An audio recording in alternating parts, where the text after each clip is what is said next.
When We Disagree is a show about arguments, how we have them, why we have them, and their impact on our relationships and ourselves. Arguments are social. I don't just mean that we often get our reasons and our language from other people, and I don't just mean that arguments between people are, by definition, part of a public dynamic, a back and forth. I mean that the arguments we make, our public commitments, signal to others that we are part of a group. If I make specific arguments about abortion or guns or Hollywood or Bud Light or a country music artist, I'm aligning myself with a group or other groups. Arguments signal to others that I'm part of and willing to defend my group, and arguments signal to my group that I'm public in my commitments and that I'm evangelizing on our behalf. In recent years, the phrase virtue signaling has become prominent in some circles. Virtue signaling criticizes public arguments, especially those on social media, as insincere. You don't really care about the Me Too movement, for example. You're just trying to win brownie points or burnish your reputation by pretending to care. Hypocrites deserve a call-out for sure. But what this criticism misses is that all of our public arguments have an unavoidable signaling function to groups and group membership. And most importantly, when we think about how to make better arguments, how to be persuasive, and how to form connections with people outside of our immediate orbit, the rewards we get from believing and publicly stating certain arguments aren't just rational. In other words, I don't believe what I believe simply because that's the way the facts line up for me. I get socially rewarded for my arguments. I get group membership, which is incredibly powerful for the human animal. So, if I'm asking someone to give up their beliefs, and I'm only using rational arguments in my defense, I might not get very far. Because, in the end, I'm not just asking them to change their mind. Without realizing it, I might be asking them to be alone. Our guest today on When We Disagree is Larry Schooler, father of two, husband of one. He's also the assistant professor of practice at the University of Texas at Austin. He is an expert in conflict resolution, collaborative leadership, and deliberation. Larry, tell us an argument story. So, I should start by saying that, I am a proud Jewish American. I've spent my entire life active in Jewish life, and Judaism is a core part of my identity, and it shapes a lot of how I spend my time and certainly how I make decisions. And more specifically, I first went to Israel when I was 17 and had a formative experience there. Came back from Israel and, became more religiously observant and ended up going back a year later. And as luck would have it, about 10 years after that, met my wife in the Negev desert. We were both Wow. Americans that were just touring, and she was thirsty. I had water. Anyway, it was more than just a holy spiritual place. It was also a place of destiny. So, we even took our honeymoon there 2 years after we met, and reunited with some of the people that had been on that trip. So it's always been a place that goes beyond just a exotic destination for me. And so obviously when it comes to what's happening now, I feel it differently than I think some people might feel it. At the same time, you mentioned in the introduction that I, work on conflict resolution. Being a third-party neutral is also core to my identity as a working professional and as a professor. And so, I'm not somebody that's going to be marching. I'm not somebody that's going to have, yard signs or posters. I'm not somebody that's going to be sort of publicly affiliating in the same ways that others might that feel the same way I do. And so that's part of, I think, what was at the core of this argument was the way in which my colleague had gone about expressing his point of view on the topic. Yeah, and I want to get to the kind of back and forth that you had with this colleague too, and the way in which that mirrors the kind of global debate about what's happening in Israel and Gaza. But it also, and forgive me for putting words in your mouth or thoughts in your head, but it also sounds like you're having somewhat of a conflict yourself too, which is that this is something near and dear to your heart. This is a place that is interesting beyond measure to you and your family. And at the same time, the protests that are happening are not protests that you necessarily align with as in your practice, in your professional practice. So it's interesting when it comes to the protests because I think there's a part of me that really appreciates the way that a university campus can often function as something of a sanctuary for the expression of Yeah. speech that's often shunned in, say, corporate America or K-12 classrooms or just other public places. And so there is, like I say, there is a part of me that just values that about a university, about my university. And I'm not somebody who recoils at anyone that protests for a cause that I disagree with.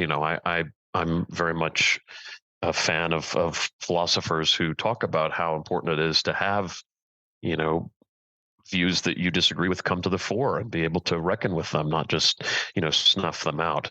Hmm. Um, and at the same time, I think that the protests around Israel's involvement with Gaza and Hamas's attack on Israel have had a lot of problematic elements, including the rhetoric aimed at either Jewish people or people who support Israel. And, you know, I think that if my kids were older and were on a college campus, they would probably be frightened by the way that some of these protests have been carried out, both from the standpoint of the rhetoric and from the standpoint of doing, some physical harm to campus buildings in some places. So I I receive the protests as an important marker of American democracy, Hmm. as an important sign that we are, a free country where people can express their views, um, and also a sign of a somewhat worrying trend around speech aimed at either Israelis, supporters of Israel, or just Jewish people. All of that, I think, is mixed in, along with the way law enforcement is or isn't supposed to manage a volatile situation like that. So there's kind of the peacemaking elements or the peacemaking layer. There's the free speech layer. There's the anti-Zionist, perhaps Hmm. anti-Semitic layer. There's a lot there for sure. And maybe that's a good transition to the lead, which we've now buried, which is the exchange with your colleague. So, what was your colleague's point of view? What was your point of view? Give us kind of a back and forth of the arguments that you exchanged. My colleague had posted a message right around Passover, the Jewish holiday of Passover, that initially said, I want to wish everybody a happy Passover. And part of my thought, I'm glad that is getting recognized. We often gloss over, holidays that aren't celebrated by the majority. And then he went on to say something to the effect of, I look forward to the end of the genocide in the next year, or something to that effect. And there were a lot of, so to speak, likes and kind of thumbs ups to that across the rest of the members of the group there. And I was very upset. I mean, I don't know how else to describe it. I'm sure there's more flowery language, Hmm. but I was upset, I think, partly because of what he said. I can't pretend that the substance didn't bother me, but I was really also upset by the way he chose to express himself. And that's really what I chose to focus on when he and I finally had a chance to chat. The linking of the argument against what he said is genocide to Passover. Well, actually, I mean, so that was the trigger, if you will. But what I really ended up talking with him about, because I knew, given a bunch of other interactions, that an effort to get him to agree with my view of the hostilities in the Middle East was a fool's errand. I mean, we're just not, our country and our world, I don't think, is at a place where changing people's minds is very worthwhile. At least not in a one-off conversation with someone that I'm not particularly close with. But what Hmm. I did think was important was to talk about the way in which the message was delivered, because to me, when you post something in a channel that's available to everyone who works at a particular company, my only way to uh, sort of come up with a parallel to that is if I'm sitting in my office and someone comes into whatever the shared space is, let's just say the lobby or the bullpen, and says something in a very loud voice. Hmm. I don't.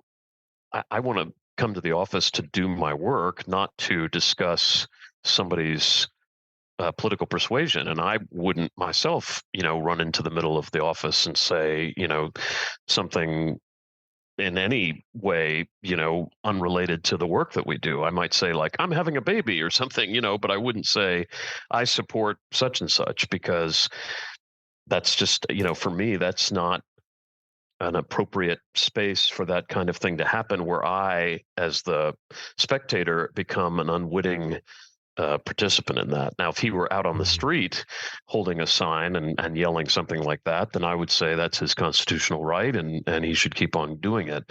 But by posting it where he posted it, and by having so many people sort of, kind of pile onto it, Right. I felt completely isolated, totally unseen and ignored. And so really the focus of the conversation that I had with him was about that, less the Right. sort of substance of his argument or his contention that, the Israelis are undertaking a genocide, and more about how we choose to express ourselves and the way that those expressions can land on people in ways maybe we don't intend. And did you express that in a public forum or face to face? Yeah, I chose not to express it in the public forum. I mean, I'm sure I typed 3 or 4 different, posts and deleted them, or left them Uh-huh. in draft, and then decided, I'm not gonna escalate this further. I'm gonna have a conversation, and to my delight, he was open to that, and so it was a virtual conversation, but it was face to face in the sense of being able to see each other, and so that's what transpired, was a direct I face to face see. private That's conversation. super interesting. You obviously have a differing opinion about the hot button issue on planet Earth right now, but you also have, to the point of this specific conversation, a different point of view about what kinds of arguments are appropriate to make at work or in Yeah, and public and, at and work. yeah, pardon me for interrupting. No, Yeah, you're I good. think I think there's a part of me that just is sensitive, because when you grow up Jewish in general, but also in the southern part of the U.S. where there are fewer Jews than, say, New York or Los Angeles, um, notions of kind of separating church and state kind of become a little bit more significant to you, because Hmm. there were plenty of times where I just felt left out by not being Christian, or not, kind of doing the things that Christian society did. And so when it comes to something like this, it's hard for me not to kind of link it to those childhood experiences where, once I left Jewish day school in the 6th grade, I suddenly became aware that most of the world wasn't Jewish, and that, my community was very small, and that my experiences would not be shared by tons and tons of people. And I would often have to explain myself to various, entities. Um, and in this case, the thing that made it especially frightening, I think, was that this rhetoric and this, what I would say, breach of boundaries, um, happened by was another Jew. And Right. so it wasn't that he was per se advocating for something that I completely disagreed with. It was that he shouted it to me. That was my receipt of it. He was sort of shouting for me and for the many other Jewish members of the team to hear it. And we were then put into an impossible situation, in my view, where our silence could mean agreement. Of course. That if we didn't say something and stand up to him, that somehow we were saying that holds water with us, when it clearly didn't. And so I just felt that this was, either a teachable moment or just a moment where I needed to practice some of what I preached relative to Right. managing conflict with another person. So under your interpretation of argumentative appropriateness in the workplace, what is allowable and what is unallowable? In other words, where would you draw the line? Let's take something that's not so deeply contentious, a hot button, and um, triggering for you. And talk about, let's say, congratulations to the Dallas Mavericks for winning the NBA Right, Finals, right. or and then No, all the way up to the election, and then all the way up to a state law you don't particularly like, or a political issue in the workplace as it relates to Title VII or disability or something of the line.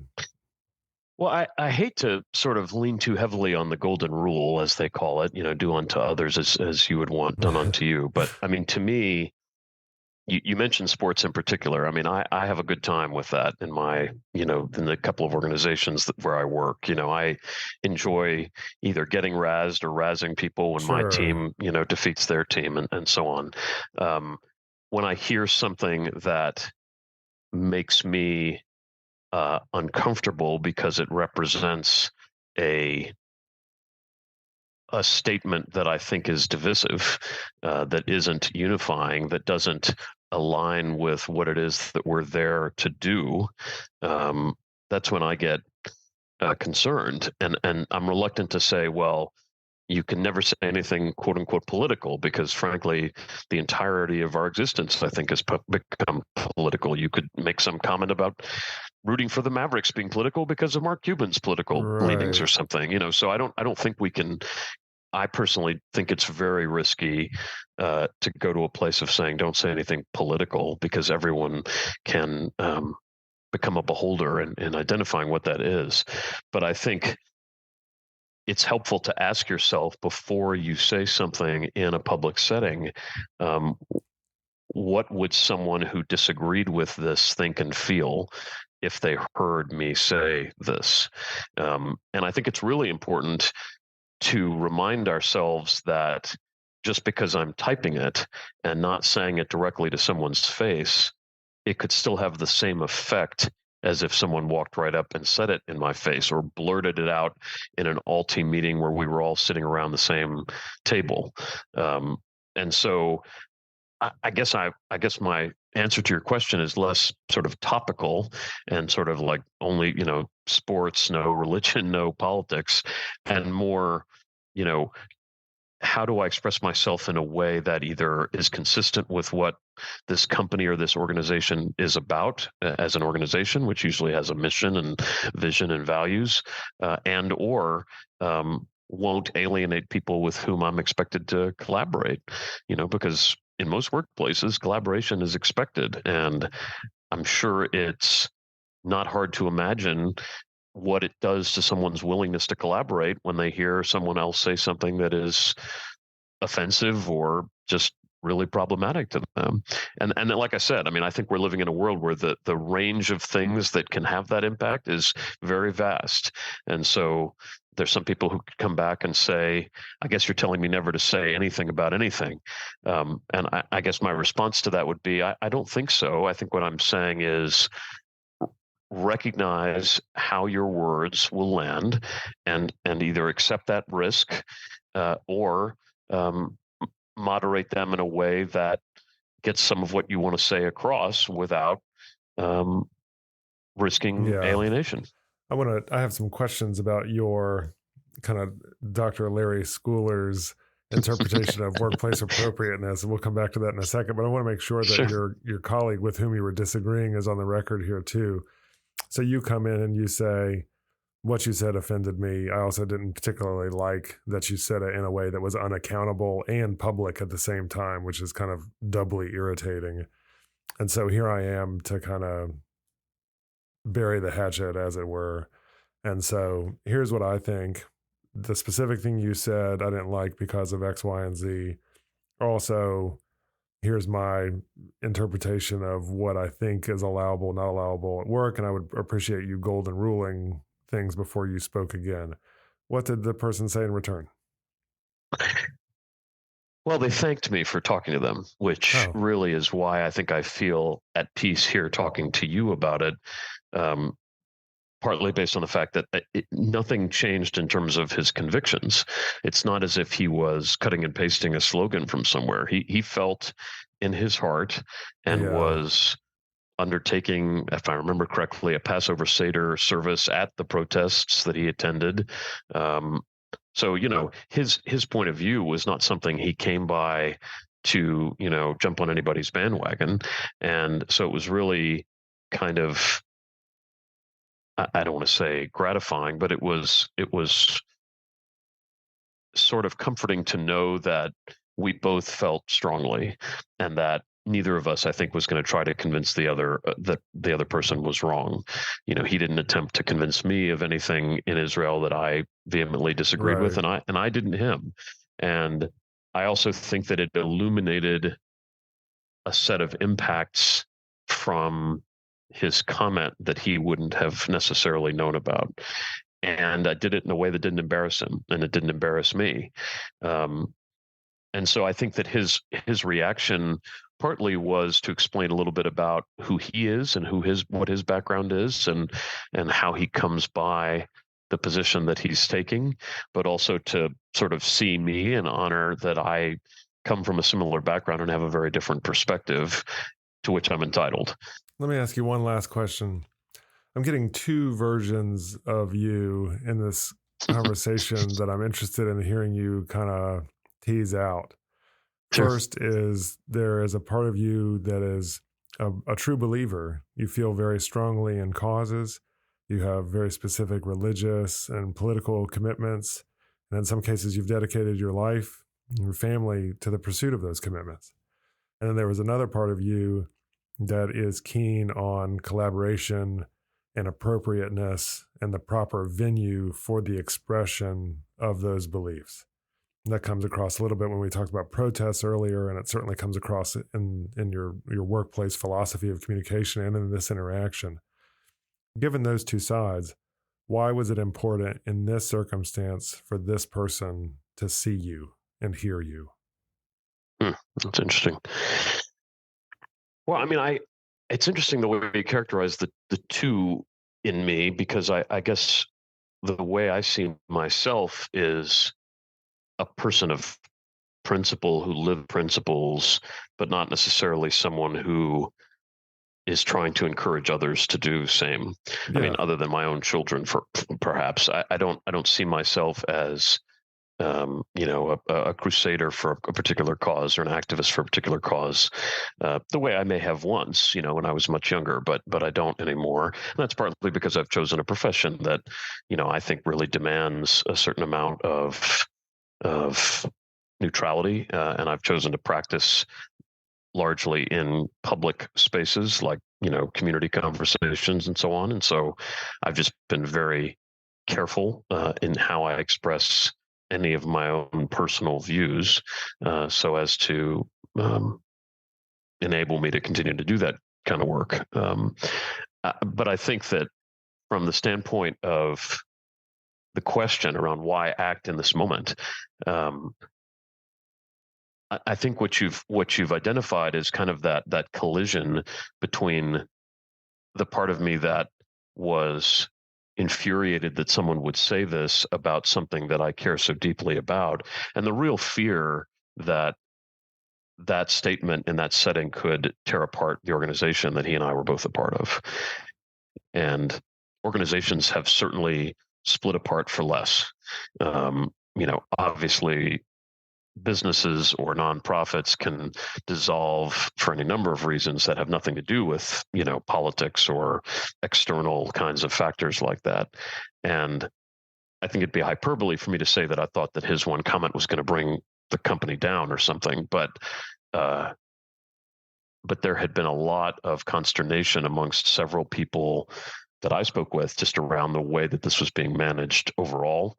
And to me, his comment was a match, and so I think I feared it both in terms of not being able to be authentically myself at the firm, but I also feared it from the standpoint of it setting some sort of standard or norm for how this kind of thing would play out. And I just felt that needed attention. That needed someone to put that bug in the ear to say, let's think about how we do this in public, in collective, before we go too far down this road. You wanted to be authentic and to some extent potentially be a firefighter at the same time. I think so. I'm not saying I was successful. I think I should own the fact that I didn't, as I say, I didn't do anything to refute any of what he was saying publicly or privately. And so did I really put the flames of someone fanning the flames of Israel as genocidal out? No, definitely not. He didn't. It's not like he went on and posted some retraction or apology or anything like that. So I can't really claim any sort of victory, but I think it was important for my own conscience to feel as if I was being true both to my values as a person and as a professional. Larry, thank you so much for being on When We Disagree. It's absolutely my pleasure. Thanks for the opportunity. When We Disagree is recorded at the College of Charleston with creator and host Michael Lee. Recording and sound engineering by Jesse Kunz and Lance Laidlaw. Reach out to us at whenwedisagree@gmail.com.